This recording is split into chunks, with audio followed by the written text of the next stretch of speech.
I didn't move to the lake to stir up trouble. I came to get away from it. For 13 years, I'd been chained to a desk in downtown Tucson, handling cybersecurity for a shady government contractor where everything was classified, high stakes, and locked behind layers of digital barbed wire.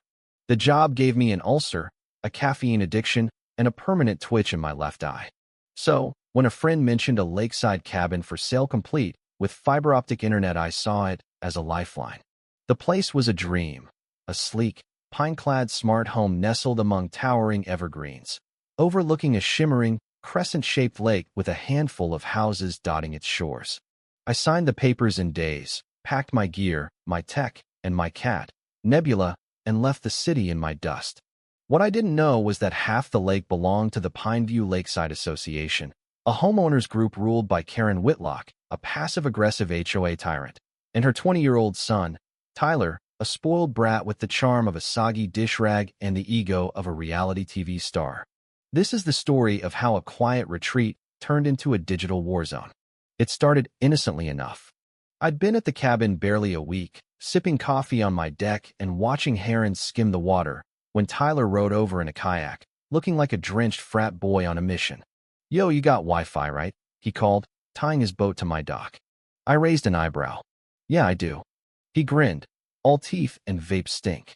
Mind if I hop on? Our internet's trash DSL, man. My streaming's lagging hard." "Streaming?" I squinted. "What's that about?" He rolled his eyes like I was prehistoric. "I stream gaming on the internet. Gotta keep the hustle alive." I gave him a tight smile. "Sorry, kid. My network's locked down. I work remotely." His face twisted. "For real? You live alone. What do you need all that speed for?" My patience thinned. "My business. Literally." He muttered something about old geezers. I'm 39 and paddled off, splashing water like a toddler in a tantrum. I thought that was the end of it. I was wrong.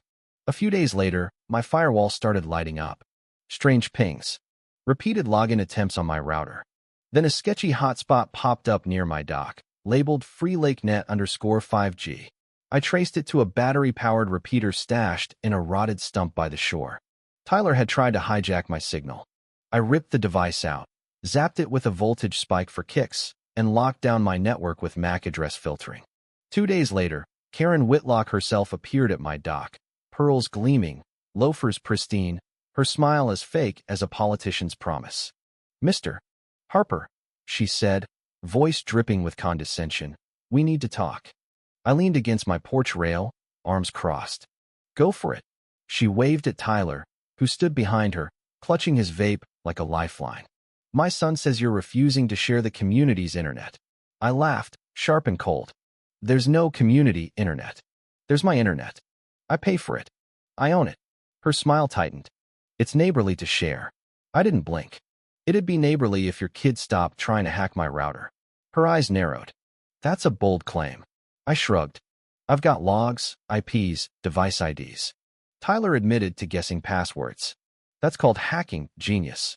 Tyler's face went crimson. "I wasn't hacking. I just tried a few combos." Karen stiffened. "We'll take this to the HOA board." I smirked. "Do it. My lawyer's dying to chat about digital trespassing laws." They stormed off. That night, someone pelted my mailbox with eggs. Coincidence? Doubt it. Then Tyler upped the ante.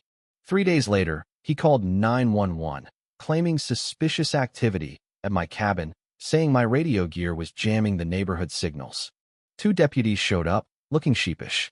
I invited them in, showed them my setup 3 encrypted terminals, a signal-shielded office, all legal and licensed. I even poured them coffee. They left, grumbling about kids wasting our time, and probably mad about some video game. But I'd had enough. Tyler wanted to play dirty? Fine. I'd bury him in his own game. See, I don't just use networks, I build them. I had a military-grade, long-range directional antenna from an old drone project, just sitting in storage. So, I climbed onto my roof, bolted it down, and aimed it straight at Pineview's HOA turf. Then I spun up an open hotspot called free_lake_Wi-Fi, broadcasting a signal so tempting it practically begged for moochers. Tyler bit the bait instantly. The second his device connected, I sandboxed it, rerouted every website he hit to a looping video of dancing cats. and locked him into a fake system crash portal that bricked his tablet. The next day, for more devices from the HOA side tried to log on. I traced their IPs, pinned their addresses, and geofenced the entire neighborhood, cutting them off from my signal completely. No more leeching. No more sniffing. But I wasn't done. I drafted a formal complaint to the HOA board, attaching packet logs, timestamps, access attempts, and Tyler's 911 stunt. I ended it with a paragraph that hit like a missile. Any further unauthorized access attempts will trigger legal action under the Computer Fraud and Abuse Act. I'll also deploy a mesh of 2.4 GHz signal disruptors, rendering your street's smart devices useless. This isn't a threat, it's a guarantee.